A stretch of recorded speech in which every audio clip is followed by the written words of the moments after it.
किस्मत का खेल का फिनाले। दिमाग घुमा गया है ना।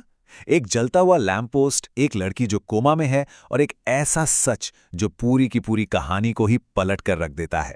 आज हम इसी उलझे हुए धागे को सुलझाने वाले हैं। चलिए शुरू करते हैं। तो कहानी का फिनाले हमें कहाँ ले जाता है? एक बिल्कुल खामोश अस्पताल के कमरे में, जहां सिर्फ एक लाइन, बस एक लाइन गूंज रही है, राधा अभी भी कोमा में है। ये बस सीन की शुरुआत नहीं है, बल्कि उन सारे सवालों की जड़ है जिनका जवाब हमें खोजना है। और यहीं पर हमारा सबसे बड़ा सवाल खड़ा होता है। भाई, सड़क के किनारे खड़ा एक मामूली सा लैंप पोस्ट, वो भला जिंदगी, मौत और किस्मत की चाबी कैसे हो सकता है? ये सिर्फ लोहा और रोशनी नहीं, बल्कि ये कहानी का सबसे बड़ा राज है। आइए इस गुत्थी को मिलकर सुलझाते हैं। तो चलिए अब उस आखिरी खामोश पहर में चलते हैं। ये सिर्फ एक सीन नहीं है, बल्कि एक पहेली का वो आखिरी टुकड़ा है जहां कहानी के सारे बिखरे हुए धागे एक साथ आकर जुड़ रहे हैं। सोचिए, कमरे का माहौल कितना तनावपूर्ण है। राधा बिस्तर पर बेहोश पड़ी है और लकी एकदम चुपचाप अपने मिशन पर काम कर रहा है। खिड़की के बाहर वही लैंप पोस्ट खड़ा है जो हमेशा से कहानी का हिस्सा रहा है। और फिर अचानक कुछ होता है। लकी के शरीर में लगे खास चिप से एक सिग्नल निकलता है और सीधा उस लैंप पोस्ट से जा टकराता है। और बूम, पूरा कमरा एक रहस्यमयी नीली रोशनी से भर जाता है। और बस इसी नीली रोशनी के साथ खुल जाता है कहानी का सबसे बड़ा राज। एक ऐसा किरदार जो हमेशा हमारी आंखों के सामने था, पर हम उसे देख ही नहीं पाए। जैसे ही ये नीली रोशनी फैलती है, लकी के दिमाग में बस एक लाइन चमकती है। कनेक्शन स्थापित हुआ।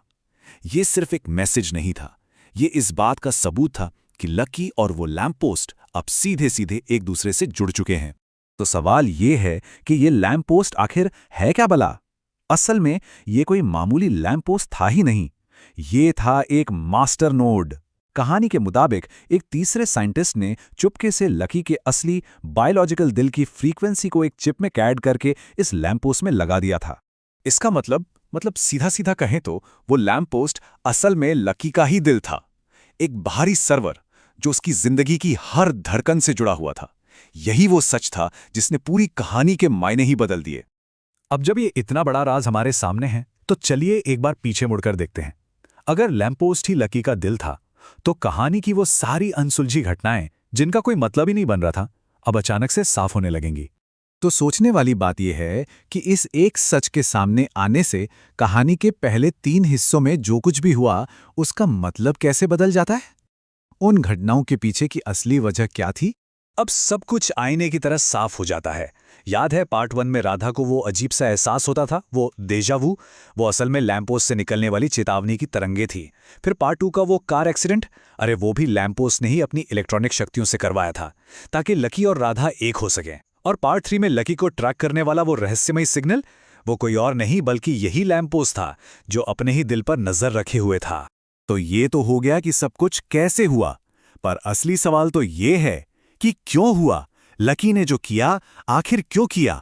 और इसका जवाब उसके अंदर पैदा हुई एक नई भावना में छिपा है। देखिए, लकी अब वो पहले वाला लकी नहीं था। वो जो पहले एक मशीन की तरह था, जिसे कोई दर्द, कोई एहसास नहीं होता था, अब वो बदल चुका था।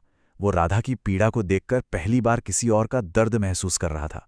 उसके अंदर सहानुभूति जाग चुकी थी, और यही एहसास उसके आने वाले बलिदान की नींव बना। लकी को यह समझ आ गया था कि राधा की इस हालत का जिम्मेदार वो खुद है। तो उसने एक फैसला किया। उसने अपनी सारी डिजिटल शक्ति उस लैंप पोस्ट सर्वर में ट्रांसफर कर दी और अपने शरीर की खुद को ठीक करने की जो अनोखी ताकत थी, वो उसने राधा को दे दी। और फिर उसने अपना आखिरी मैसेज राधा तक पहुंचाया, उसी दिमागी कनेक्शन के जरिए। मैं इस दुनिया से मिट रहा हूं ताकि तुम जी सको।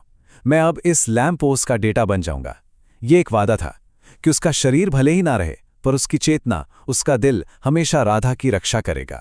और लकी के इस बलिदान के साथ कहानी एक ऐसे मोड़ पर आ जाती है जहां अंत और शुरुआत के बीच की रेखा ही मिट जाती है।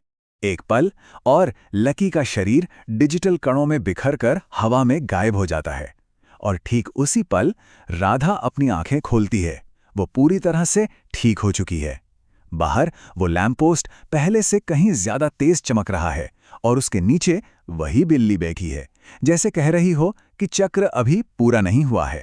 और तभी स्क्रीन पर कुछ शब्द आते हैं, सिस्टम रीबूट हो रहा है, पार्ट 1 लोड हो रहा है। ये एक साफ इशारा था कि कहानी खत्म नहीं हुई है, ये तो बस खुद को दोहराने के लिए फिर से शुरू हो रही है। और कहानी हमें खींचकर वापस वहीं ले आती है जहां से सब कुछ शुरू हुआ था। एक 25 साल का लड़का, एक पुराना स्टेशन और वही अकेलापन।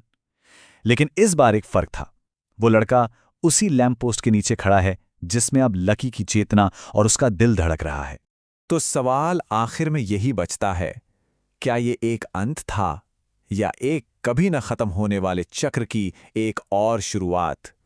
एक ऐसी कहानी जो शायद हमेशा खुद को दोहराती रहेगी, उस लैंप पोस्ट से निकलती एक अनंत गूंज की तरह,